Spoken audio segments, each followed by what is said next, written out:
visionary thinker of the global Hindu community, Swami Vijnanand Ji represents Prabhat Lodha Ji. Shri Mangal Prabhat Lodha Ji has played a decisive role in Maharashtra's governance landscape. A former cabinet minister, his work in skill development, entrepreneurship, employment generation, and urban development reflects a governance style marked by discipline, clarity, and results. Deeply rooted in Indian values and forward-looking in vision, he represents leadership that balances growth with responsibility. Your meaningful presence has truly enriched today's program, sir.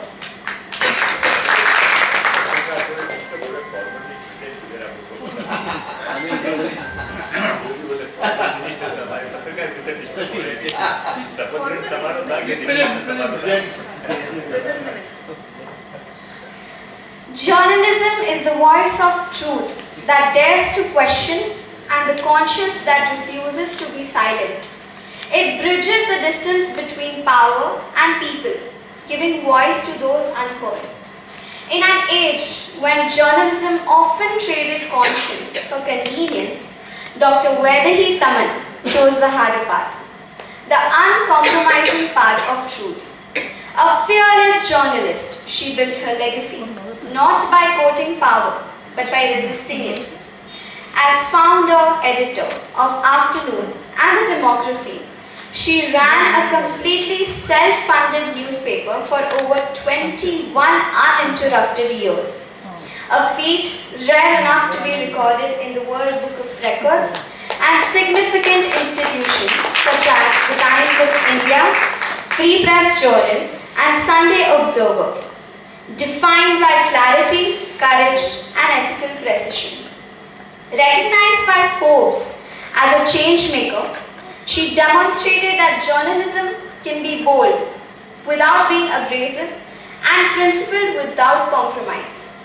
Beyond the newsroom, her commitment to Seva found expression as the author of 8 best-selling books, a healer dedicated to reviving authentic Ayurveda through Ved Arogyam, and a mentor shaping lives through spiritually grounded de-addiction and wellness initiatives.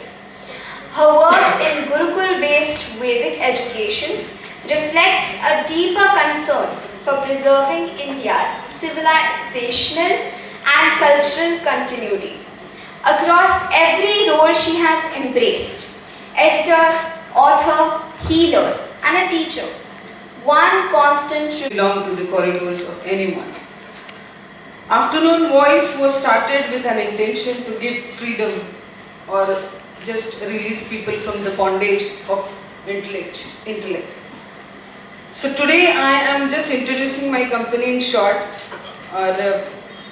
Vijnanand Ji, Lodha Ji, thanks a lot for coming here, but I want to apologize also. We told people that you people will be arriving by 8:50, so people, you know how they are, like they said, okay, so they are arriving now.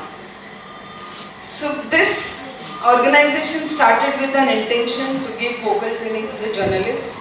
हमने पिछले 20 साल में 100 से भी अधिक journalist को mentor किया है और आपका सबसे बड़ा कंट्रीब्यूशन यही है और वो सारे आज सब तरफ काम करते हैं और मैं बहुत गर्व से कह सकती हूँ कि हमारे आदमी सब तरफ है, चाहे वो पब्लिक टीवी हो, चाहे डेक्कन क्रॉनिकल हो, चाहे कोई भी मीडिया हो जहाँ पे आफ्टरनून में ट्रेन किए हुए बच्चे नहीं है, ऐसा नहीं हो सकता है। और अब मैं बुक पे आती हूँ। आज जो बुक मैंने जो लिखी है वो खासकर यंग जनरेशन के लिए, वो जनरेशन जो बड़ी बड़ी किताबें पढ़ना नहीं चाहता और 3 घंटे की मूवी जो है वो कॉन्सेप्ट को समझा नहीं पाता।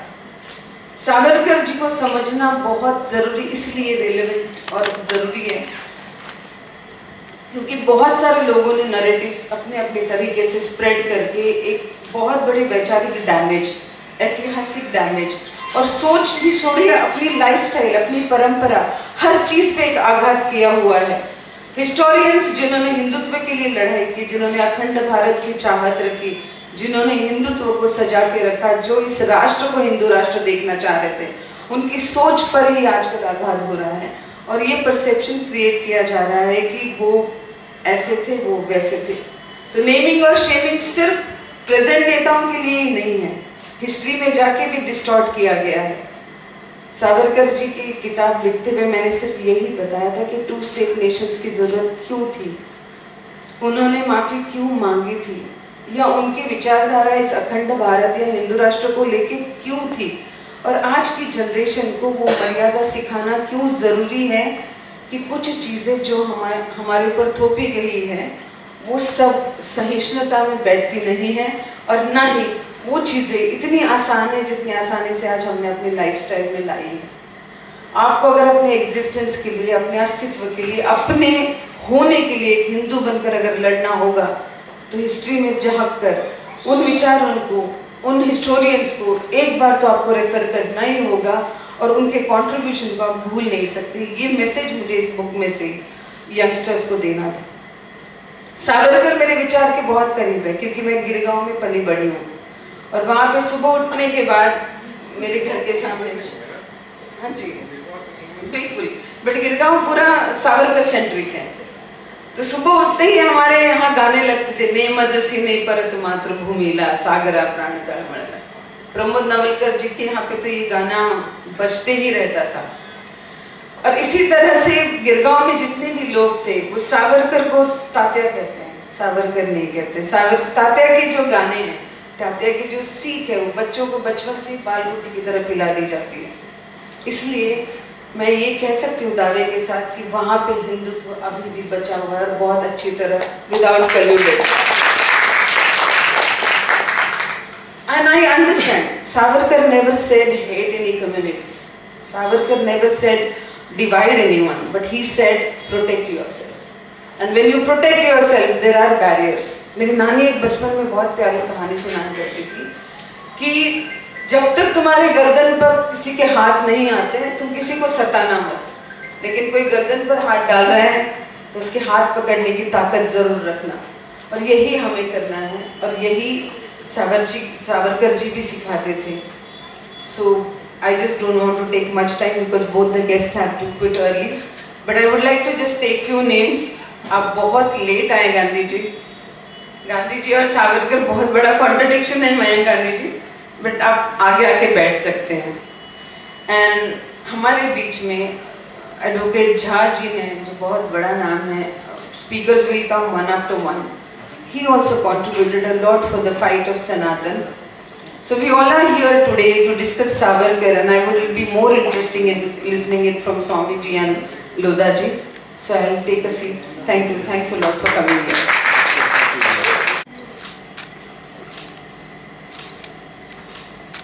Thank you.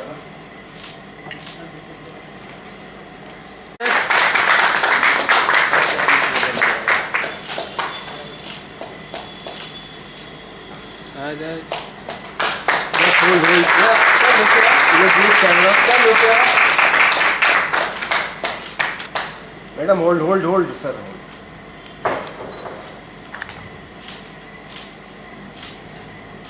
Thank you.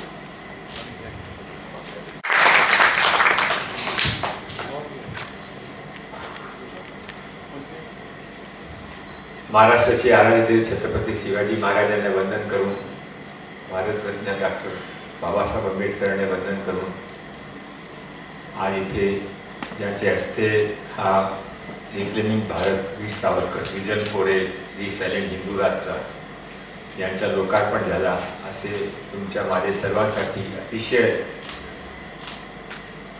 मोठा ज्यांच्या विश्वामध्ये नाम आहे आणि हिंदुत्वाचे एक आधुनिक सावरकरच्या श्रेणीमध्ये ते जे काम करत आहे असे स्वामी विवेकानंदजी, ज्याने हा पुस्तक लिहिण्यासाठी फार प्रयत्नपूर्वक हा पुस्तक लोकांसमोर आणली आहे, असे डॉक्टर विजय तमन, इतनी मोटी संख्या में जमलेले माझे बंधु भगिनी। जब आप विज्ञानंद जी को सुनेंगे तब आपको समझ में आएगा कि आपका ये आना कितना सार्थक हुआ। बहुत सारे लोग हैं, सबके नाम लेने चाहिए, पर मैंने विज्ञानंद जी से माफ़ी मांगी है कि मुझे कार्यक्रम में और थोड़ा जल्दी पहुंचना है। मुझे मालूम है कि मुझे कोई कार्यक्रम में नहीं बुलाता, मेरी पोस्ट को बुलाते हैं, और इसलिए जब तक मंत्री हूँ तब तक सब लेके जाना पड़ता है, नहीं तो मैं भी पीछे सीट पर बैठा बैठा भाषण सुनता रहूँगा। तो ये किताब, इस किताब का कार्यक्रम में विज्ञानंद जी का आना और उसके बाद भी कुछ खाली कुर्सियाँ, हाँ नहीं, ये मैं आपकी तारीफ करना चाहता हूँ और आपकी तारीफ एक कहानी से करना चाहता हूँ कि कहानी सबने सुनी है, मैं नई नई कहानी सुना रहा हूँ। जंगल में आग लग गई, सब जानवर अपनी जान बचाकर भागने लगे। एक चिड़िया अपनी चोंच से पानी भर भर के आग बुझाने का प्रयास करने लगी। सारे जानवर उस पर हंसने लगे। चिड़िया तो पागल हुई है, इतने बड़े आग तेरी चोंच के पानी से कब बुझेगी। चिड़िया का जवाब था, ये जंगल मेरा संसार है, मेरा घर है, मेरे लिए सर्वस्व है। आग बुझे कि न बुझे, मेरा तो काम है प्रयास करना, मैं तो अपना प्रयास करूंगी। विदेश तमन्नी जी वही प्रयास कर रही है। की आग, अलगाववाद की आग, आतंकवाद की आग, भारत को हर तरीके से परेशान करना, कमजोर करने का अंतर्राष्ट्रीय षड्यंत्र, इस सब के बीच में आग बुझे कि न बुझे, ये भारत तो मेरा देश है, इसलिए मैं तो अपना काम करूंगी। ऐसा वो चिड़िया की चोंच जैसा इससे ही पानी बुझा बुझा कर ये काम कर रही है। और उसी के अंदर आपने ये किताब लिखी, इसलिए मैं आपकी भरपूरी प्रशंसा करना चाहता हूँ। वैसे उस कहानी का अंत ये है कि चिड़िया की बात सुनकर हाथी घोड़े सभी लौट कर आ गए। किसी ने पूंछ से, किसी ने सूंड से आग बुझाई और थोड़े दिनों में जंगल बच गया, आग बच गई। हमारा भारत भी बच जाएगा, आपका प्रयास व्यर्थ नहीं जाएगा। तो आवाज देना चाहिए। मैं स्वामी विवेकानंद जी के बारे में 2 मिनट बोल के अपनी बात समाप्त करूंगा। किताब के बारे में मुझे बोलने का हक नहीं, वो स्वामी जी बोलेंगे। मैं आपको पूरी ईमानदारी से कहना चाहता हूं कि जैसे जैसे आप इनके नज़दीक आएंगे, जैसे जैसे आप इनको सुनेंगे, वैसे वैसे आपको समझ में आएगा कि भारत अभी अनाथ नहीं हुआ है। भारत में अभी भी एक नरेंद्र भाई मोदी दिल्ली में बैठे हैं, एक योगी जी उत्तर प्रदेश में बैठे हैं, पर एक दोनों का मिश्रण जिसमें आग भी है, तप भी है, तपस्या भी है और एडमिनिस्ट्रेशन भी है, वैसा मिश्रण पूरे भारत में नहीं, सारी दुनिया में घूम घूम के हिंदुओं को इकट्ठा कर रहा है। और वो और कोई नहीं, स्वामी विवेकानंद जी। दुनिया के सभी बड़े देशों के अंदर इन्होंने हिंदुओं की बड़ी इकोनॉमिक कॉन्फ्रेंस की और उस कॉन्फ्रेंस के अंदर वहाँ के मंत्रियों ने, प्रधानमंत्री ने, राष्ट्रपति ने और सारे बड़े बड़े लोगों ने भाग लिया। बड़े बड़े लोगों का भाग लेने का महत्व नहीं है, महत्व इस सोच का है। कभी किसी स्वामी विवेकानंद जी ने शिकागो अंदर जाकर आवाज़ दी थी, जब उनसे मजाक उड़ाने की कोशिश गई थी कि आप जीरो पर बोलिए, तो उन्होंने जीरो ब्रह्मांड के अंदर सारी दुनिया को समेट लिया था। और वो भारत का डंका आज 100 साल के बाद भी सारी दुनिया में बज रहा है। तब उन्होंने कहा था कि एक दिन ऐसा आएगा कि मेरे भारत का युवा भारत सारी दुनिया पे राज करेगा, विश्व गुरु बनेगा। और उनके उसी सपने को साकार करने के लिए स्वामी विवेकानंद जी सारी दुनिया में घूम रहे हैं। अभी इसी साल के अंदर एक इंटरनेशनल कॉन्फ्रेंस भारत में भी होने वाली है, इनके प्रयासों से मुंबई के अंदर। आप सब उसके अंदर अवश्य सम्मिलित होंगे, ऐसा स्वामी जी भी निमंत्रण देने वाले हैं। मैं भी उनका डिसिपल हूँ। मैं पूरे मन से जब भी उनको मिलता है उनके चरण के हाथ लगाता हूँ, केवल झुकता नहीं, जब तक उनके पाँव के हाथ नहीं लगता तब तक रुका रहता हूँ। इतना उनके प्रति मन में श्रद्धा है। और उसका कारण ये है कि अब उनके परिचय में इन्होंने बताया कि IIT कहाँ से, खड़गपुर की IIT, जो कि one of the best IIT गिनी जाती है टेक्निकल कोर्स में, उसमें आपने इंजीनियरिंग पास की।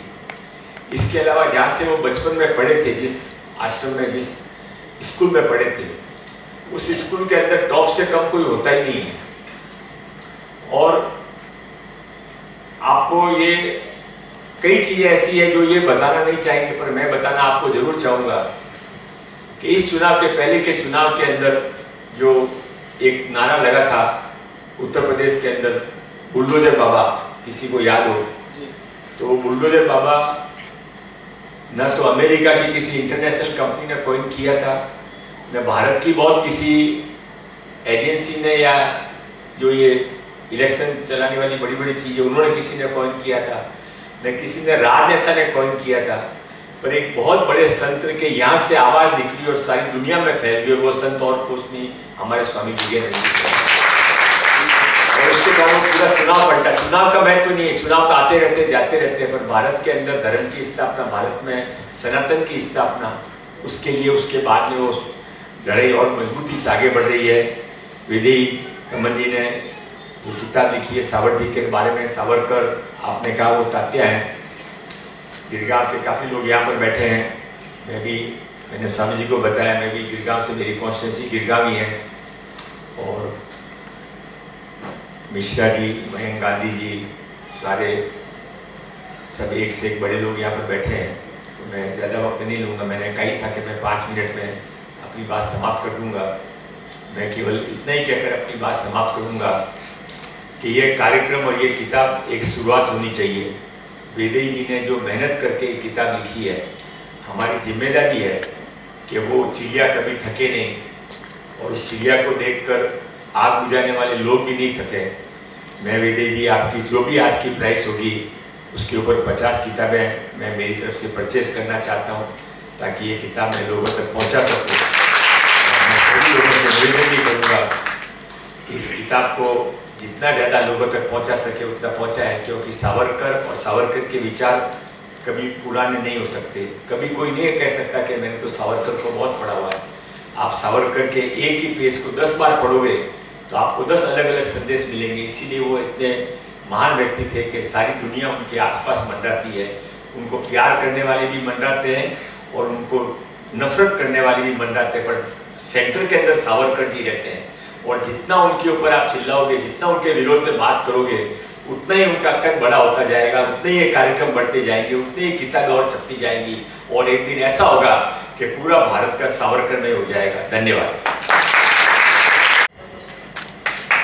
मैम इधर देखिए, मैम इधर।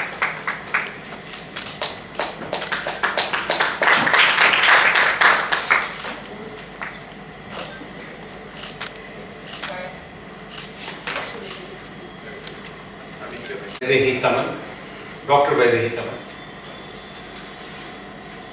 और मेरे सामने जो बैठे हैं देवियों और सज्जनों,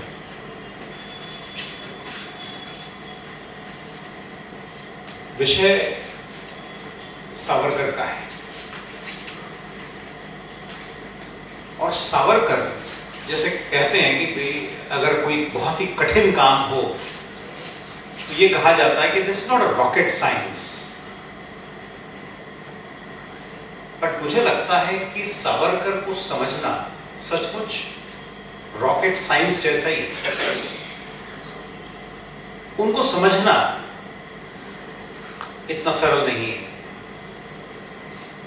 सावरकर त्याग की पराकाष्ठा है, और स्वर्गीय अटल बिहारी वाजपेयी जो कि बहुत बड़े कवि थे, और मेरा ऐसा मानना है कि जब तक वो जीवित थे उनके समकालीन, उनके जैसा मैं हर वर्ष जो कवि सम्मेलन होता है ठाणे में, उसमें थोड़ा बहुत मेरा योगदान होता है। मैंने भारतवर्ष के करीब करीब सब कवियों को सुना है। तो अटल बिहारी वाजपेयी ने इसी मुंबई में जब उनको पूछा गया, उनको विषय दिया गया कि वीर सावरकर के बारे में आपको कहना है, तो उन्होंने सारे शब्द त जो हिंदी का शब्द है या मराठी का शब्द है, उसके ऊपर उन्होंने सावरकर की व्याख्या की। और क्या कहा उन्होंने? सावरकर का अर्थ है तेज, त्याग, तप, तत्व, तर्क, तारुण्य, तीर, तलवार, तिलमिलाहट, तितीक्षा, तीखापन, और मराठी में उन्होंने कहा तिखट। और उसके बाद में उन्होंने कहा कि एक कवि एक भ्रांति, इमेजिनेशन, वो तो कर सकता है, लेकिन कवि एक क्रांति भी कर सकता है, या क्रांति के बारे में बातें कर सकती है, ये जरा अटपटा है, ये सामंजस्य नहीं रखता है इन दोनों बातों में। सेलुलर जेल की सलाखों में के पीछे रह के वीर सावरकर ने 10,000 से ज्यादा कविताओं को लिखा उन्होंने। और वो लिखते कैसे थे? सावरकर ने जो कविताएं लिखी वहां पे कोई कलम या कोई पेपर नहीं होता था। सेलुलर जेल की सलाखों के ऊपर 10,000 कविताओं को लिखना, और लिखना किससे? पत्थर से। चौक तो होता नहीं था वहां पे। पत्थर से लिखना, कीलों से लिखना, और यहां तक कि जब पहले के समय में कुछ साल पहले तक भी अगर आप में से किसी को याद होगा तो जो जूते होते थे उसके हील में, उसके एड़ी में कील से उसको ठोका जाता था, कील लग रहता था। तो सावरकर उस जूते के कील को, उसको हील को निकाल करके उसमें से जो कील होता था उस कील से दीवारों पे लिखते थे, वो उसको याद करते थे, क्योंकि वहां पे कोई सुविधा तो थी नहीं। आप ये समझिए कि कितना बड़ा त्याग वीर सावरकर ने दिया और कैसा उनका अनोखा व्यक्तित्व था कि जो 10,000 कविताओं का सृजन करे, उसको मिटाए, उसको कंठस्थ करे, उसको याद करे, ताकि वो उसके बाद में उसको कागजों पे लिखा जा सके उपयुक्त समय पे। वीर सावरकर का जन्म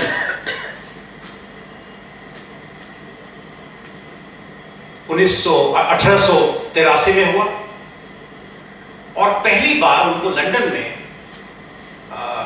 उनको अरेस्ट कर लिया गया 13 मार्च 2010 को। नासिक में एक लड़का था 18 वर्ष का, अनंत लक्ष्मण कांटेरे, और उसने एक कलेक्टर की हत्या कर दी, एएमटी जैक्सन। और ऐसा कहा गया कि ये जो हथियार वहां पे आए थे, देश में तो कुछ बनता नहीं था, तो जिस सरकार के लिए वो काम कर रहे थे, जिसके अगेंस्ट में काम कर रहे थे, उनके विरुद्ध काम कर रहे थे, उस हथियार को वहां से इंग्लैंड से स्मगल करके यहां पर लाया गया और उस एक हथियार से वो जैक्सन की हत्या की। बड़ा सिंपल है, मुझे तो लगता है कि इसमें कौन सा बड़ा इस विषय में तो कम से कम रॉकेट साइंस नहीं है। अंग्रेज हमारे देश में करीब 250 वर्ष रहे और वो 250 वर्ष में कम से कम जब तक सावरकर थे 150 साल से वर्ष से ज्यादा हो गए थे उनको वहां पर हिंदुस्तान में। और ऐसा कहा जाता था कि अंग्रेजों के राज्य में कभी सूर्य अस्त नहीं होता था। मतलब अगर वो भारत में हैं तो किसी और कनाडा में है या दूसरे और राज्यों में है या यूरोप में है, कहीं ना कहीं उनका साम्राज्य होता था। तो आज यहाँ पे दिन है तो वहां पे कहीं रात है, वहां पे रात है तो यहाँ पे दिन है, तो उनका सूर्य कभी अस्त नहीं होता था। अब वहां से स्मगल करके जो कान्हेरे ने, उस 18 वर्ष के बच्चे ने उसको जैक्सन को मारा वहां पे, तो ये कहा गया कि आप भी षड्यंत्र में शामिल हैं। और उनको 27 वर्ष की आयु थी उनकी, और 27 वर्ष की आयु में के बाद में 1911 और 1921 इन वर्षों में उन्होंने काला पानी की सजा काटी, 10 वर्ष। और ये समझ लीजिए कि अगर 27 वर्ष को 10 वर्ष में उसको जोड़ दिया जाए तो 37 वर्ष। और उसके बाद में 1947 के कुछ वर्ष पहले तक तो इन्होंने अपनी जवानी को या अपने पूरे जीवन काल को अगर देखा जाए तो लगा दिया देश कैसे हमारा पराधीन स्वतंत्र हो, अंग्रेजों के चंगुल से कैसे निकले। और ये बात सावरकर को समझ में आ गई थी कि अंग्रेज वैसे भागेंगे नहीं इस देश में से। आप चरखा चला लीजिए, आप चरखा चलाने से अगर अंग्रेज भागने लगते तो हम आज भी चरखा लगा दें सब बॉर्डर्स पे अपने, इतने सारे हमारे आर्म्स और एमिनेशंस जो हम इतना पैसा खर्च करते हैं अपनी सेना को मजबूत करने के लिए, तो वो सब की आवश्यकता क्या है? तो चरखा चलाने से सावरकर निश्चित जानते थे कि कोई आजादी मिलने वाली नहीं है। आपको अंग्रेजों को यहां से खदेड़ना पड़ेगा, डराना पड़ेगा, उनको धमकाना पड़ेगा, उनको बम मारना पड़ेगा, गोली मारनी पड़ेगी, तभी वो यहां से डर के भागेंगे। और यही हुआ आखिर में कि जब सुभाष चंद्र बोस जिन्होंने आजाद हिंद सेना की स्थापना की, उसका इंस्पिरेशन कहां से मिला? वो सावरकर ने कहा उनको। सुभाष चंद्र बोस मिलने आए थे सावरकर, और उन्होंने रत्नागिरी में, महाराष्ट्र के रत्नागिरी, और उन्होंने उनको कहा कि मैं चाहता हूं कि जो कलकत्ता में अंग्रेज की एक मूर्ति लगी हुई है, वहां उसको मैं ध्वस्त कर दूं, और उस ध्वस्त करने के बाद में और मैं अपना कार्यक्रम आगे बढ़ाऊंगा। तो सावरकर जी ने मना किया, उनको कहा कि आप ऐसा करने से आप अरेस्ट हो जाएंगे, आप गिरफ्तार हो जाएंगे, और आपका जो ये कार्यक्रम है वहीं पे समाप्त हो जाएगा। तो उन्होंने कहा क्या करोगे? तो उन्होंने कहा कि आप अपनी सेना बनाइए, और उन्होंने इसी बात को लेकर ये कहा था कि जितने ज्यादा से ज्यादा, अधिक से अधिक लोग, हिंदुस्तानी लोग, हिंदू सेना में भर्ती हो सके, तो वो बंदूक की नाल जो है दूसरी तरफ भी घूम सकती है, वहां पे नहीं, यहां पे।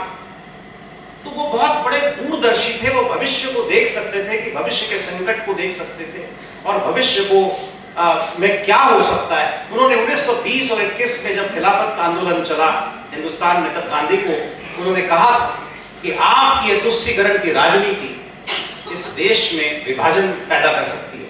अब 1920 में, और हमारा देश तो विभाजित हुआ आखिर में 1947 में, लेकिन कभी किसी ने कल्पना नहीं की होगी कि 1920 में कि जो सावरकर कह रहे हैं वो कभी सत्य हो जाए। सावरकर जैसा विद्वान, मुझे लगता है कि हम उनको समझने में, उनको जो कुछ मिलना चाहिए था इस राष्ट्र ने, ना उनके रहते हुए दिया, ना अब देने का हम प्रयत्न कर रहे हैं।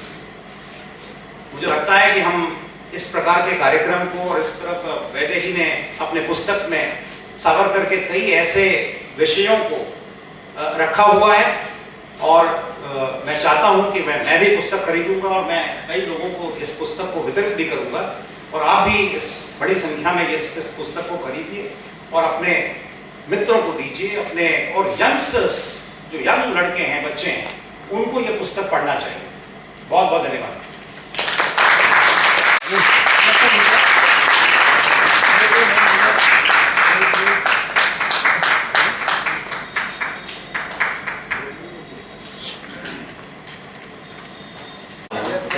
जय श्री राम।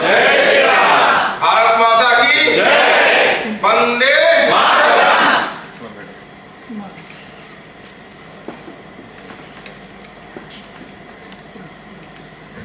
आप सबके लोकप्रिय मंत्री मंगल प्रभात जी आए। सबसे बड़ी चीज है कि वो हर जगह पहुंच जाते हैं अपने जनता के बीच में। जनरली सारे मंत्री आजकल उपलब्ध नहीं होते हैं। आए, अपना काम करके चले गए, यानी अपनी उपस्थिति दे दी। डॉक्टर वैदेही तमन जैसे उनका है कि जर्नलिस्ट हैं, लेखक हैं, और अपने झा जी, मयंक भाई, और बहुत सारे जो लोग, जिनको हम सबको मैं जानता नहीं हूँ, लेकिन कहीं ना कहीं मिले होंगे। आज इन्होंने सावरकर जी पर पुस्तक लिखा, जिसका हम लोगों ने विमोचन किया। अंग्रेजी में जर्नलिस्ट है जिनको हमें बताने की जरूरत नहीं है। अंग्रेजी में कहावत है, आजकल का मॉडर्न कहावत है, words are the new weapon and satellites are the new artillery. आज के जमाने में वर्ड्स है, शब्द है ना, यही हथियार है। Words are the new weapon and satellites are the new artillery, यही आर्टिलरी है। One who control the communication, control the mind of the people, है ना। तो आजकल की लड़ाई शब्दों की भी बहुत बड़ी लड़ाई है। तो सावरकर जी के से संबंधित जिन्होंने साहित्य रचना की, जो लोग पढ़ेंगे, हम लोग तो बचपन से सावरकर को पढ़ करके ही बड़े हुए। हम लोग की पूरी विचारधारा की प्रेरणा का स्रोत ही सावरकर जी थे। मैं 2-3 चीज बताना चाहता हूं जो आज भी रिलेवेंट है। सावरकर जी का हम लोग ने एक घोषणा दिया था, हम लोगों ने पढ़ा था, देखो इस भगवे ध्वज के तले हिंदू जिस दिन संगठन होगा और संगठित होगा उस दिन मुझे लोग प्रॉफिट कहेंगे और नहीं तो मुझे पागल कहेंगे। वो प्रॉफिट वाला धीरे धीरे वो रियलिटी अब धीरे धीरे सामने आ रहा। हिंदू समाज भगवे ध्वज के नीचे खड़ा हो रहा। मैं इसलिए कह रहा हूं, उन्होंने उस समय कहा था राजनीति का हिंदूकरण करो, जब कोई हिंदू की बात नहीं करता था।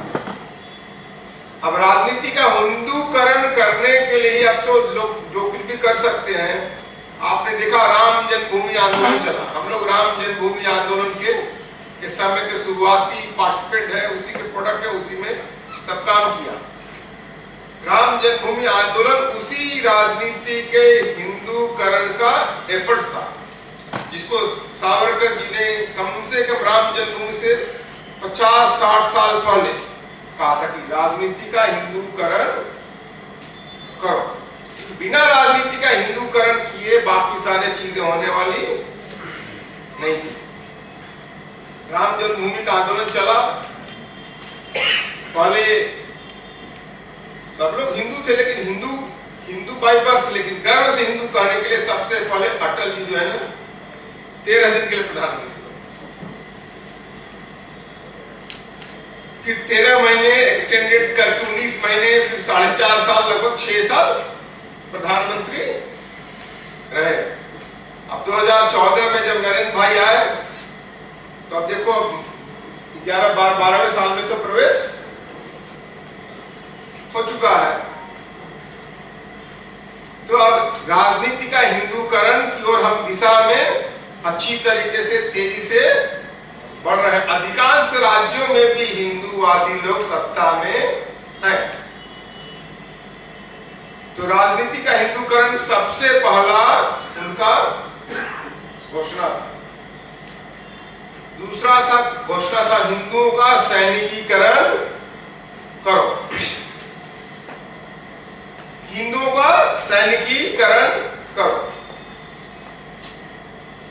ये जिस बैकग्राउंड में कहा था, मोपला का दंगा हुआ था, मोपला का दंगा हुआ था। आज तो बांग्लादेश में 10-20 हिंदू मारे जाते तो हम परेशान हो जा रहे हैं।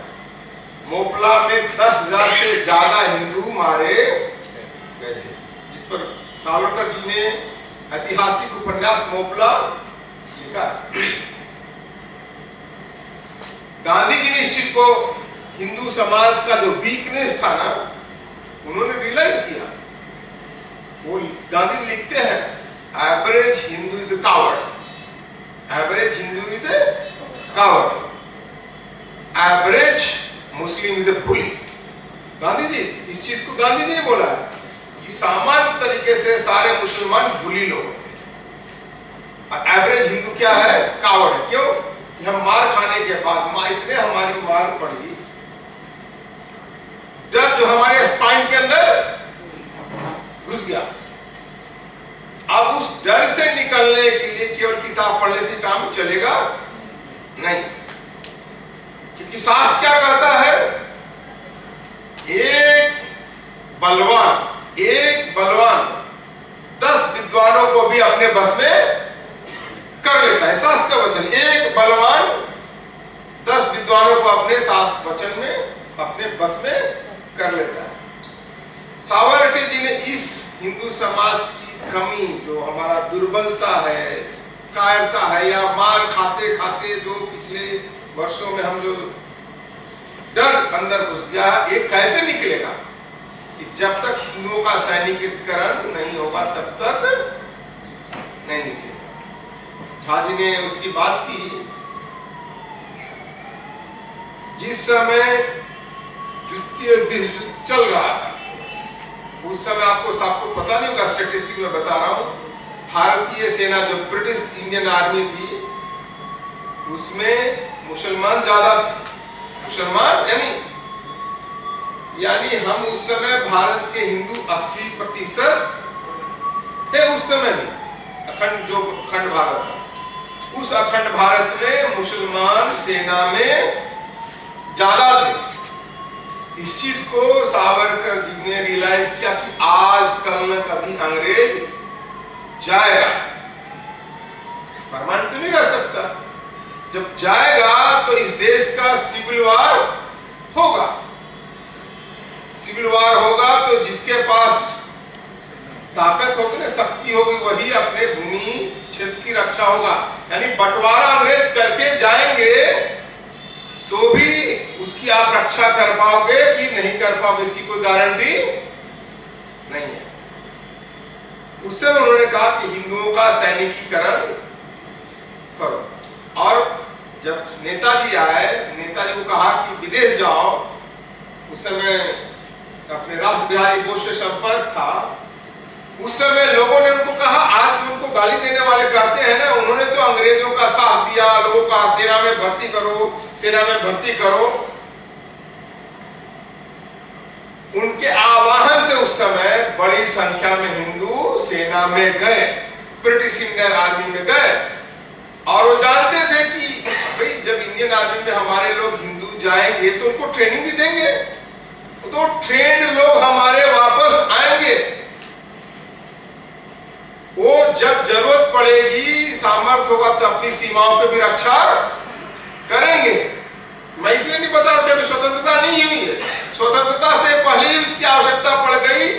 जब आईएनए में वही लोग जो है ना, जो इनके आह्वान पर सब गए थे, आईएनए वाले अधिकांशतः सोल्जर वही लोग थे जो नेताजी के सोल्जर, आजाद हिंद फौज के सैनिक बन गए। जब यहां पर देश स्वतंत्र नहीं हुआ, अभी द्वितीय विश्व खत्म हो गया, हमारे सैनिक आए, आप सब जानते हैं उनकी लड़ाई चली, लाल किले में कोर्ट बना। तो उससे कितना बड़ा यहां स्वतंत्रता का वातावरण भारत के अंदर बना।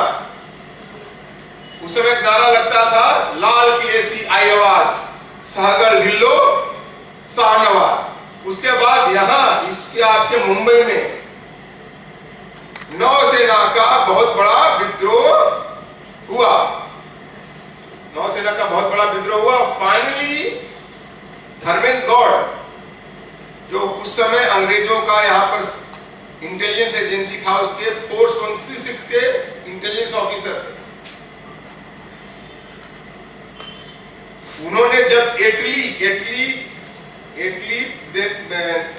चर्चिल के बाद वहां के प्रधानमंत्री बने, वो भारत घूमने आए और वो लखनऊ गए थे। उनका अपने संपूर्णानंद जी, डॉक्टर संपूर्णानंद जी वहां पर चीफ मिनिस्टर थे। उनसे चर्चा होती है, इंटेलिजेंस ऑफिसर हर चीज रिकॉर्ड करते हैं। तो उन्होंने चर्चा की कि भाई आप तो जीत गए थे, जीत गए थे, हम कांग्रेस तो सब लोग जेल में चले गए थे, फिर आप लोग देश छोड़ करके कैसे चले गए, हमें स्वतंत्रता कैसे मिल गई? तो उन्होंने बोला कि भाई मैं तो जो जिसको वहां की पार्टी है लेबर पार्टी, उसका आदमी हूं। हमारी पार्टी जीत गई चुनाव में, यानी ब्रिटिश जनता भी चर्चिल से, युद्ध जीतने वाले चर्चिल से असंतुष्ट थी। अब हमारी स्थिति थी कि हमारे यहां अंदर ही हालत खराब था, माने ब्रिटेन के अंदर हम हमें अपने आप को संभालना महत्वपूर्ण था। ऐसे समय में भारत जैसे बड़े देश को हम कैसे संभाल सकते थे, और जिनके भरोसे हम संभालते थे, जिनके भरोसे संभालते थे, ब्रिटिश इंडियन आर्मी नेवी जो भी थी उस समय हमारे, वो अब हमारे लोयल नहीं सके, वो हमारे लोयल नहीं थे। उनके बिना हम अपने सेना, हमारी भी सेना द्वितीय विश्व युद्ध बहुत भरी, इतनी हमें सामर्थ्य नहीं थी, इसलिए अंत में हमें भारत को छोड़ना पड़ा। तो ये सावरकर जी की दृष्टि थी ये तो सभी जगह हुआ है कि लड़ता कोई है, कोई भारत की बात नहीं है, फायदा किसी और को मिलता है। ये यही नहीं है सावरकर जी का, जब हम लोग ने मैजनी के बारे में उन्होंने ऑटोबायोग्राफी उस समय लिखी थी, मैजनी की आत्मकथा लिखी थी जो हम लोगों ने पढ़ा। इटली के अंदर भी जब वहां लड़ाई हुई स्वतंत्रता की, उन्होंने लड़ाई लड़ी ऑस्ट्रिया के विरुद्ध, मैजनी, गैरिबाल्डी, लड़ने वाले वो लोग थे, उसके नेता मैजनी थे, सोल्जर में कमांडर इन चीफ गैरिबाल्डी थे, लेकिन सत्ता उन लोगों को नहीं मिली। फायदा किसको मिला? काउंट काबुल को मिला, काउंट काबुल को मिला। ऐसे यहां पर भी लड़ने वाले बहुत सारे क्रांतिकारी लोग थे, बहुत सारे लोग थे, उनको नहीं मिली सत्ता, नेहरू को मिल गई। लेकिन देश तो स्वतंत्र हो गया। सावरकर जी की यही सबसे बड़ी इच्छा थी, देश स्वतंत्र होना। तो ये बिना सैनिकीकरण के संभव नहीं है। अभी रियल सैनिकीकरण का काम भी अभी शुरू हुआ, मैं भारत में बता रहा हूं। 1947 में हम स्वतंत्र हो गए, जो उस समय जो ब्रिटिश इंडियन आर्मी के जो चीफ थे, जो भारत स्वतंत्र हुआ, तो हमने अपने जो हमारे जनरल मानिक शाह, नथु सिंह थे, जनरल लेफ्टिनेंट जनरल, इनको अपना चीफ नहीं बनाया, ब्रिटिश ऑफिसर को ही चीफ बनाया। और वो प्लेन लेके गए नेहरू जी के पास कि इतना बड़ा देश है तो आपको इसकी सुरक्षा के लिए सारी कैसे आर्मी, डिफेंस, बॉर्डर सबकी कैसे प्लानिंग करनी चाहिए। तो नेहरू जी का शब्द है, इट इज रबिश, बकवास, we don't need army, police is enough. Police से काम चल जाएगा। ये जिसको कहते हैं ना ड्रीम वर्ल्ड में जो रहने वाले लोग हैं ना, मैं मानता हूं, देखो मैं सैडिस्ट की तरह से बात नहीं कर रहा हूं। पाकिस्तान ने अटैक कर दिया, पाकिस्तान ने अटैक कर दिया, इसको कहते हैं ना परमात्मा हमारे ऊपर बड़ा दयालु था, ब्लेसिंग इन डिस्गाइज। पाकिस्तान अगर अटैक नहीं करता तो हमारी आर्मी को नेहरू डिसमेंटल कर देते, पूरा योजना थी। पाकिस्तान ने अटैक कर दिया। अब ध्यान दो, अगर हमारी जो भी हमारी आर्मी नहीं होती, ब्रिटिश आर्मी के अंदर जो ट्रेंड हमारे सोल्जर नहीं होते, 80% उनके होते, 20% हमारे होते, तो कश्मीर को हम बचा नहीं पाते। वो हमारे सोल्जर थे, वो सारे सोल्जर जो है ना, वो स्वतंत्र भारत के ट्रेंड किए हुए नहीं थे। जो श्रीनगर एयरपोर्ट को लड़ते हुए जो बचाने वाले मेजर सोमनाथ शर्मा, जिनके छोटे भाई बाद में B N Sharma, Vishwanath Sharma chief of army staff बने, जनरल बने। सिपाही आदमी है ना, जिनको परमवीर चक्र पहला मेजर सोमनाथ शर्मा को मिला उसी कश्मीर में। नायक जदुनाथ सिंह आपके महाराष्ट्र के, राम राघोबा राणे, करम सिंह, पीरू सिंह है ना, ये 5 लोग उस लड़ाई में 5 लोग लड़े, तो बहुत बड़ी संख्या है। मैं 5 लोगों को परमवीर चक्र मिला। इसके कारण से देश का सैनिकीकरण गांधी नेहरू ने नहीं होने दिया, लेकिन कम से कम अपनी आर्मी को डिसमेंटल नहीं किया। 62 में हमारा ह्यूमिलेटिंग डिफीट है, इसमें नेहरू ने जो भी किया उसका ह्यूमिलेटिंग डिफीट है। कम से कम 2-3 साल में हम जगह, तो 65 में संभव हम अपने आप को खड़ा कर पाए। लेकिन सबसे बड़ी हमारी आर्मी विजय हुई 1971 में, कि पाकिस्तान को हमने 2 हिस्सों में काट दिया। ये आर्मी की प्रिपरेशन थी। ये सॉरी टू से केवल राजनेताओं का के बस की बात नहीं थी। और मैं आपको बता रहा हूं, उस समय का सारा रिकॉर्ड पढ़ लीजिए। जनरल मानिक शाह के प्लानिंग में नहीं था, भारत सरकार के प्लानिंग में था कि बांग्लादेश का ढाका कब्जा करना है। ये 2 ऑफिसरों की प्लानिंग थी। उस समय major general chief of army staff eastern commander Jack Frederick Ralph Jacob, ये यहूदी ऑफिसर जिसको बगदादी ज्यूस कलकत्ता के थे, उनकी योजना थी। लेफ्टिनेंट जनरल सगत सिंह की योजना थी। उन्होंने मेघना क्रॉस कर दी, मेघना नहीं, वहां का जो हमारी गंगा और जो ब्रह्मपुत्र है ना, उसको वहां लोग मेघना कहते हैं। ढाका के पहले उन्होंने उनको बोला कि इनकी योजना थी कि देखो जब तक ढाका पर कब्जा नहीं करोगे तो रिजल्ट नहीं निकलेगा। इंडियन आर्मी के मास्टर प्लान में कहीं नहीं था। जब तक ने योजना बनाई कि हर यूनिट से, ब्रिगेड से एक यूनिट निकाल कर एक यूनिट ढाका के लिए उसने प्लानिंग की। अब ये सेना नहीं होती तो आज पाकिस्तान हमारे लिए कितना सिरदर्द होता आप कल्पना कर सकते थे। 71 जैसे तैसे कारगिल की लड़ाई। अब मैं बोला हिंदुओं का राजनीतिकरण हुआ, नरेंद्र मोदी की सत्ता, ये जो लोगों ने नहीं समझ रहे हैं, जो उन्होंने अभी शुरू किया है ना 4 साल वाला योजना, अग्निवीर योजना शुरू किया है ना, ये हिंदुओं का सैनिकीकरण की योजना है। यानी सावरकर जी का कम से कम 75-100 साल पहले कहा हुआ शब्द को इम्प्लीमेंट कर रहे हैं कि ये अपने लोगों को ट्रेन करके समाज में नहीं भेजोगे तो पता नहीं कब सिविल वार होगा। लड़ाई तो लड़ना पड़ेगा। ऐसा है ये कैंडल जलाने से आपका काम चलने वाला नहीं है। मुंबई वाले कैंडल बहुत जलाते हैं।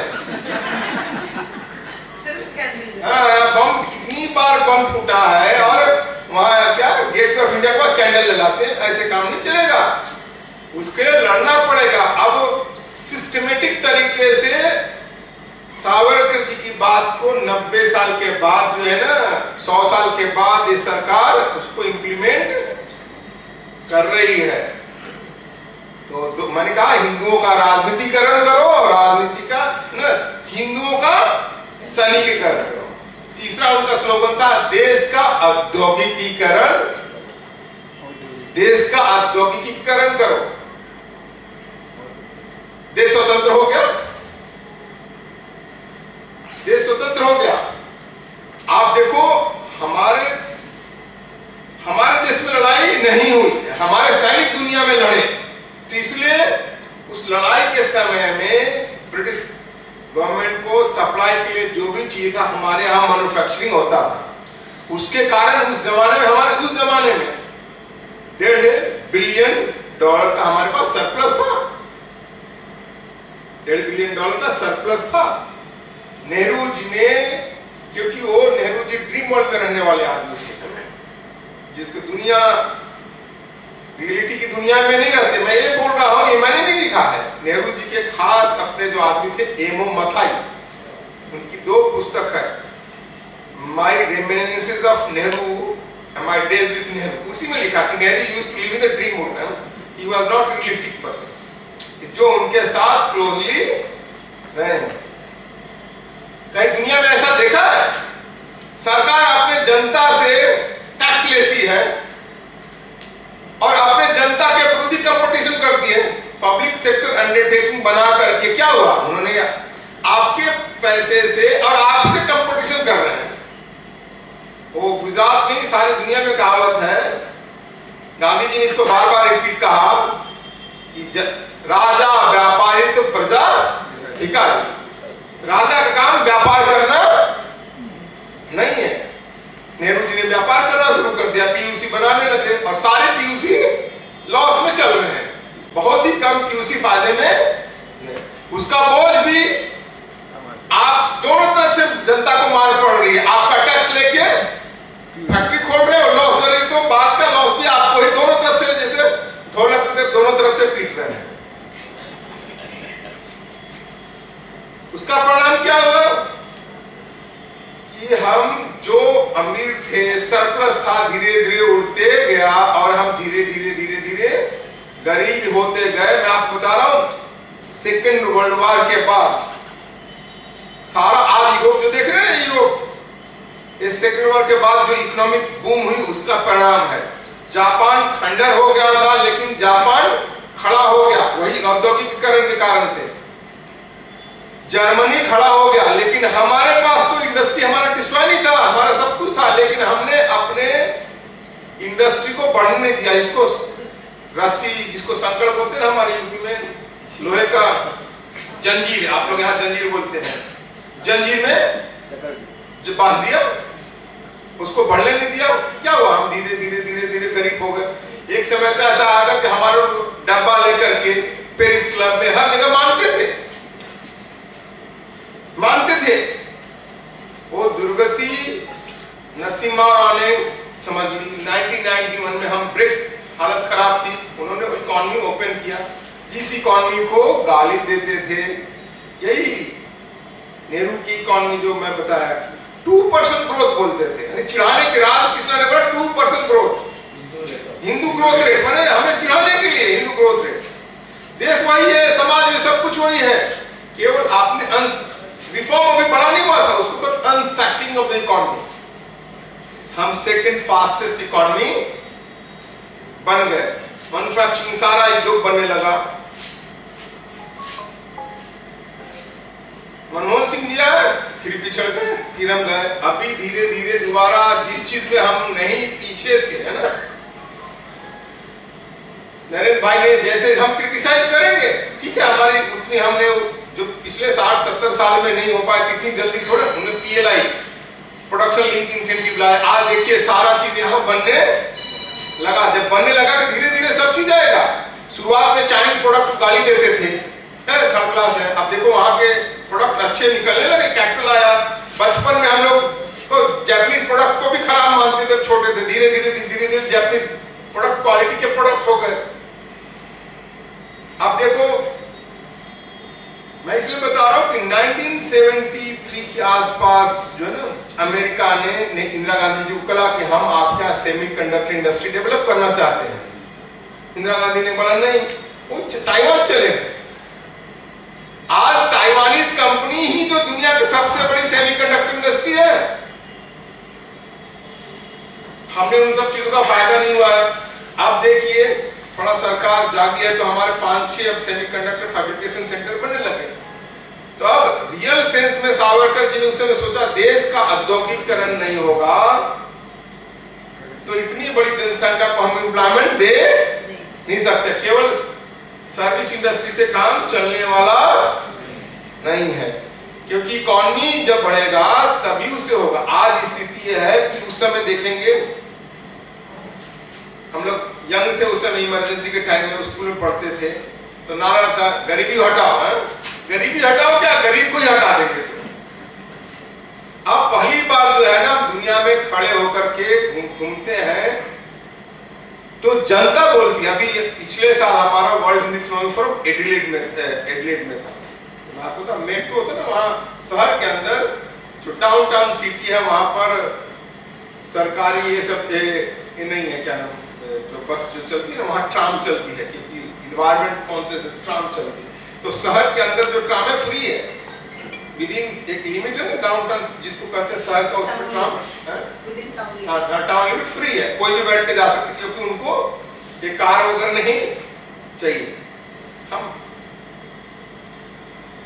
ट्राम में बैठे तो एक महिला जानती नहीं उसको, वो you are from India, yes your country is going to be the number 1 country in the world. ये नहीं आप बता रहा हूं, ये हमने उसको कोई मार्केटिंग नहीं, मेरा तो ऐसे ही बड़ा ऑर्डिनरी ड्रेस है, यानी उसको पहचान में आके के भारत से है। वो कहती है कि your country people are good people है, आगे बढ़ रही है। तो देश का औद्योगिकीकरण के बिना, अर्थव्यवस्था मजबूत किए बिना ये सब काम नहीं होगा। और साथ साथ देश में समृद्धि आनी चाहिए, उसके लिए किसानों का भी ध्यान रखना पड़ेगा।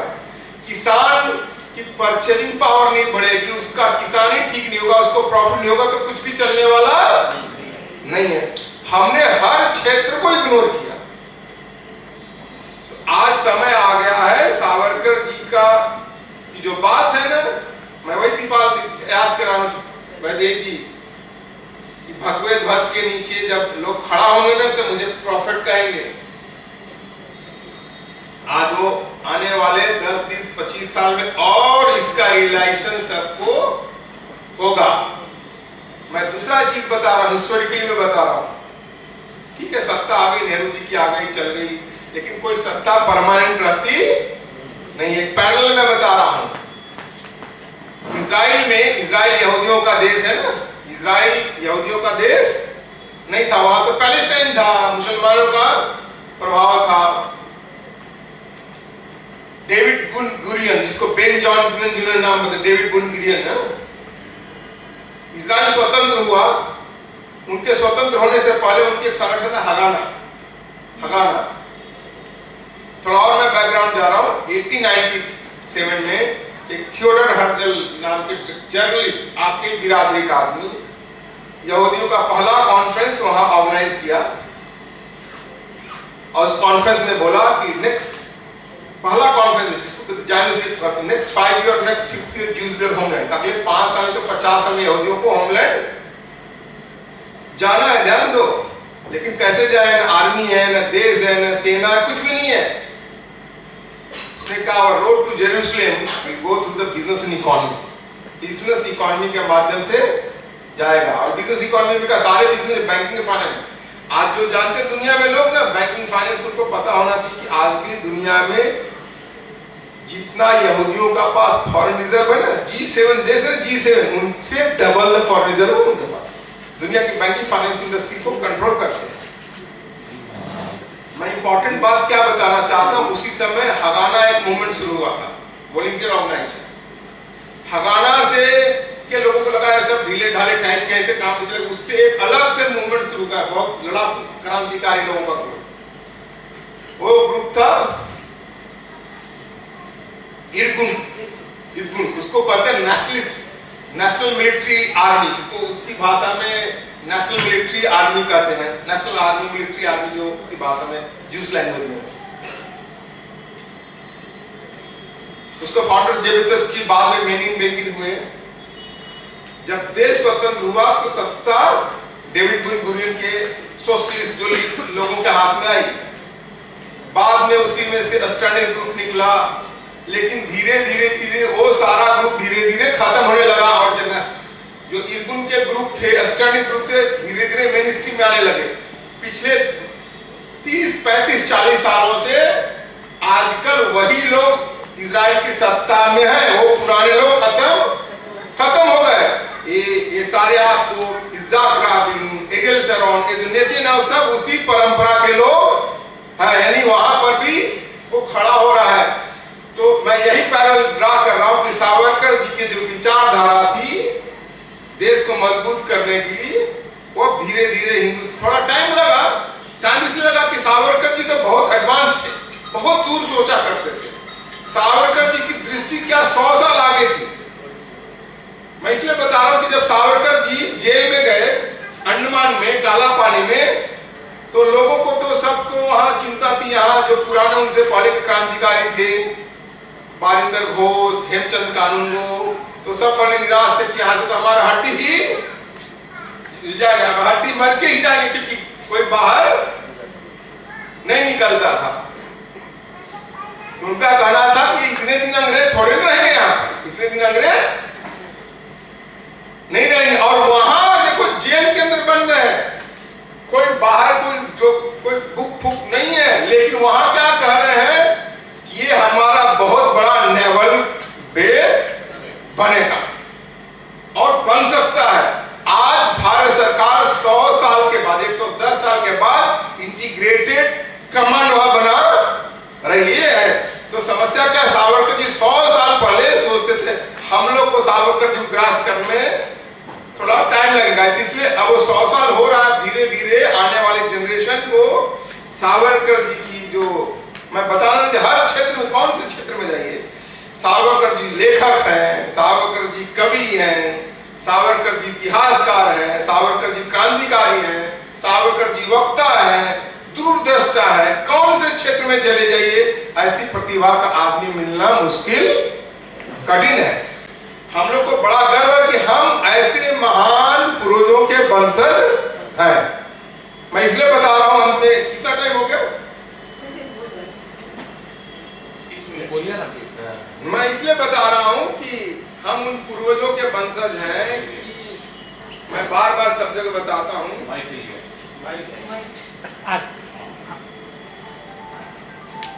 हम उन पूर्वजों के वंशज हैं कि जहां हमारे पूर्वज लोगों ने 115 जनरेशन लड़ाई की है। मैं इसलिए बता रहा हूं, आप जानते हैं साउथ अमेरिका एक देश है, कंट्री महादेश है, जिसमें Peru, Ecuador, Bolivia, Brazil, Argentina, Venezuela सब है, सारे देश हैं।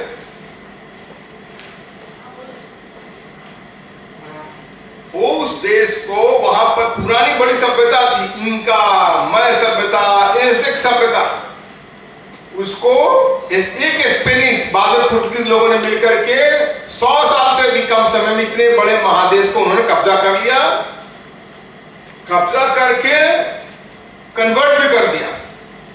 आज वहां 500 मिलियन 50 करोड़ से भी ज्यादा ईसाइयों का देश हो गया। वहां आज का पोप भी वहीं का, आज का पोप भी वहीं का है। हक्सले एक बार गए थे तो उन्होंने देखा कि कॉलोनाइजेशन यहाँ डीप है, कि लोकल लोग जो है, लोकल लोग स्पेनिश लोगों को वहां स्पेनियार्ड बोलते, स्पेन से आए, उनके विक्ट्री को सेलिब्रेट कर रहे हैं, यानी कॉलोनाइजर को सेलिब्रेट कर रहे हैं। यानी स्पेनिश, पुर्तगीज और स्पेनिश लोगों ने 100 साल के अंदर एक महादेश खत्म कर दिया। यूरोप जहां रोमन सिविलाइजेशन, ग्रीक सिविलाइजेशन जिसको हम लोग पढ़ते हैं, वहां पैलेस्टाइन से क्राइस्ट गया, जिस क्रिश्चियनिटी गया, 100, 200, 300 साल में पूरा बड़ा यूरोपियन सिविलाइजेशन, माइटी सिविलाइजेशन सब म्यूजियम में पहुंच गया। सारे म्यूजियम में उनके देवी देवता, कोई पूछने वाले सब म्यूजियम में है। ये जिस वेस्ट एशिया, मिडिल ईस्ट जिसको बोलते हैं, यहाँ पर मेसोपोटामिया, बेबीलोनिया, असीरियन सिविलाइजेशन थे। इस्लाम उदय हुआ तो ये सारे देवी देवता सब म्यूजियम पहुंच गए, कोई उनका मानने वाला नहीं है। उनकी तो दुर्गति हुए हो गई कि उनके म्यूजियम भी तोड़ करके लूट लिए, म्यूजियम में भी उनकी दुर्गति हो गई। और ये ध्यान दो, ये सब लोग कभी न कभी अलेक्जेंडर से लेकर के Alexander, Greek, Scythian, Parthian, Kushan, शक, हूण, लगभग 900 साल हमारे पूर्वज लड़े और फिर जीत गए। फिर अभी जीत से थोड़ा निकले थे, अभी विश्राम नहीं हुआ था एज ए सिविलाइजेशन। फिर अरब, तुर्क, मुगल, इन सब से भी लगभग 1200 साल हमारे पूर्वज लड़े। अगर उस 326 BCE कॉमन एरा से जोड़ोगे तो आज लगभग हम 2300 साल लड़े। हिस्ट्री में 20 साल में एक जनरेशन बदलता है, तो हम लोग 115 जनरेशन हम लोग पूर्वज लड़े। इतने लड़ने के बाद भी हम अभी भी बच गए, और छोटी मोटी संख्या में नहीं बच गए। 1/6 ऑफ द ग्लोबल, दुनिया में 6 में से आदमी एक हिंदू है। ये उन्हीं प्रतापी पूर्वजों का बलिदान का प्रताप है, सावरकर जी जैसों की तपस्या है, जनरेशन टू जनरेशन। तो वहां से तो हम उस गड्ढे से बाहर निकल रहे हैं भाई। अब तो धीरे धीरे छाती चौड़ा होकर दुनिया में खड़े हो रहे हैं, हमारा भी दिन लौट रहा है। और फिर हम भगवा ध्वज के नीचे इकट्ठे हो रहे हैं। फिर वही सावरकर जी, वैसी उनकी भी वैसी प्रतिष्ठा होगी कि भविष्य दृष्टा, हिंदू दृष्टा के रूप में। और यही है कि सावरकर जी की बात कर को हम दुनिया में सबको इसलिए फैला है क्योंकि लोगों को पता नहीं है। ऐसा नहीं कि सावरकर जी से किसी को चिढ़ है, सावरकर जी को जो भी पढ़ लेगा ना उनका भक्त बन जाएगा। सावरकर जी का हिंदू पदपाल साहिब पढ़ो, 1857 का स्वातंत्र समर पढ़ो, ये सब पढ़ने की चीज है कि आपको प्रेरणा मिले। अनफॉर्चुनेटली सोशल मीडिया का एज ऐसा हो गया कि किसी को पढ़ता नहीं है। और ये सारे हम लोग जब छोटे थे तो पुराने क्रांतिकारियों के छोटे छोटे बुक, अमरचित कथा, ये सब अवेलेबल थी। आजकल वो सब अवेलेबल नहीं, मार्केट से भी नहीं है, नहीं पढ़ते, रोड पर पटरी पर बिका करते थे, कम से कम जाते आते कर, आजकल कहीं भी दिखाई नहीं देते हैं। तो ये सभी चीज हर तरीके से बुक के रूप में जैसे भी हो, अपने पूर्वजों के सब क्रांतिकारी जो विचार सावरकर जी में श्रेष्ठ हैं, उनको जनता के आएगा तो धीरे धीरे गौरव आ रहा है। मैं मोहनदास भाई से एक दिन चर्चा कर रहा था, बोला स्वामी जी पणम पणम पणम, पणम मीन्स पैसा है ना, वो गोवन है वहाँ पैसे को पणम बोलते हैं। बोला कि स्वामी जी हम लोग गरीब हो गए तो हमारा सेल्फ स्टीम चला गया, करेज चला गया, प्राइड चला गया। अब थोड़ा थोड़ा प्रॉस्पेरिटी आ रहा है तो करेज भी आ रहा है, प्राइड भी आ रहा है, लोग जा रहे हैं, मंदिर रेनोवेट कर रहे हैं, पूजा कर रहे, सेलिब्रेशन कर रहे हैं, तो धीरे धीरे वो सारा आएगा। हिंदू समाज फिर मृत्युंजय के, सावरकर जी के शब्द है, मृत्युंजय की तरह से दोबारा खड़ा होगा, और वो खड़ा वही सावरकर जी की भविष्यवाणी भगवत ध्वज के नीचे खड़ा होगा। नमस्ते।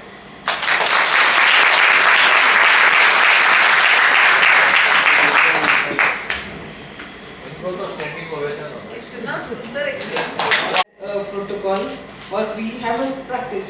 हम लोग एक ऐसे एक प्रैक्टिस शुरू करती हैं स्वामी जी कि जो जिनको कोई नहीं खड़ा करता है, उन बच्चों को तैयार करने की जिम्मेदारी हम ले रहे हैं। बहुत अच्छा। तो भाई ऐसे सूखे इलाके में जाके काम कर रहे हैं। बिल्कुल, तो हम इस सूखे इलाके में काम कर रहे हैं। और यहाँ पे हैप्पी हारदा के भाईती जी बैठे हुए हैं, जिन्होंने लाखों किसानों को एक करके औद्योगिकरण करने का एक बड़ा बीड़ा उठाया। वो भी बड़े सूखे एरिया से काम कर रहे हैं, हरदा से मध्य प्रदेश। हाँ जी। तो यहाँ जितने भी लोग बैठे हैं वो एक अपने अपने क्षेत्र में एक एक कुछ न कुछ काम कर ही रहे हैं, और वो सब कुछ भारत की इस इकोनॉमी को, भारत की नींव को मजबूत करने का काम सभी कर रहे हैं। किसान हमारे भारत का एक बहुत बड़ा हिस्सा है, और हम किसान प्रधान देश भी है, और कहते हैं कि संतों की भी भूमि है। जहाँ किसान प्रगत कर रहे हैं आप लोग, और जहाँ साधु संत इकोनॉमी का इतना सोच रहे हैं, वर्ल्ड इकोनॉमिक फोरम जो महाराज जी का ब्रेन चाइल्ड है, वो इतना व्याप्त और इतना व्यापक हो गया है। और महाराज जी की सोच, अगर एक संत इतनी सोच अगर किसी में इंस्टॉल कर दे, तो जो भगवा झंडा के नीचे खड़े रहकर हम सब एकत्रित हो जाएंगे, वो सपना बहुत दूर नहीं है। मैं स्वामी जी से बहुत दिल से, कार्यक्रम में बहुत सारी तब्दीली हुई। पहले वेन्यू चेंज हो गए 2-3, फिर डेट्स चेंज हो गए, और थोड़ी सी मिसअंडरस्टैंडिंग हो गई थी। स्वामी जी 31 को आने वाले थे, हमको लगा 30, और वो सब में बहुत से गेस्ट आ नहीं पाए थे क्योंकि प्री शेड्यूल के कुछ कार्यक्रम थे। तो जो भी आए, मैं दिल से शुक्रगुजार हूँ कि thanks a lot for coming here. But I want to mention few names here, those who morally really stood by us during all the journey of afternoon and my writing। क्योंकि पत्रकारिता करते करते बुक्स लिखना थोड़ा सा गड़बड़ हो जाता है, क्योंकि डेडलाइन के साथ चलना है, और यहाँ पे कोई डेडलाइन ही नहीं होती है।